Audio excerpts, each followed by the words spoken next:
অপেক্ষার অবসান, মহাকাশে পাড়ি দিলেন ভারতীয় নভোচর শুভাংশু শুক্লা।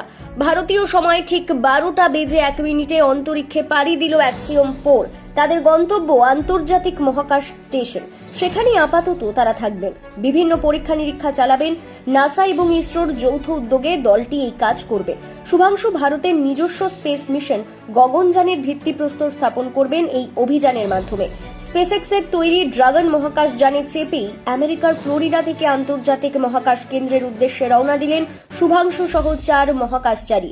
প্রথমে ঠিক ছিল 25 মে অভিযান শুরু হবে, কিন্তু তা পিছিয়ে 8ই জুন হয়। এরপর থেকে বারবার পিছিয়েছে যাত্রার তারিখ। শেষবার দিন ধার্য হয়েছিল 22 জুন, তাও পিছিয়ে যায়। অবশেষে বুধবার এলো সেই মাহেন্দ্রক্ষণ। এদিন কাউন্টডাউন শেষ হতেই দেখা যায় মহাকাশযানটি অগ্নি উদগীরণ করতে করতে উপরে উঠছে। সেই মুহূর্তে চারপাশ হাততালি ও হর্ষধ্বনিতে ভরে যায়। ফ্যালকন 9 ড্রাগনকে অরবিটে পৌঁছে দেওয়ার পর প্রথম স্টেজটি ফিরে আসে নির্ভুল ল্যান্ডিংয়ে। দ্বিতীয় ধাপ শুরু হওয়ার সঙ্গে সঙ্গে ড্রাগন এগিয়ে যায়। এবার তার গন্তব্য আন্তর্জাতিক মহাকাশ স্টেশন।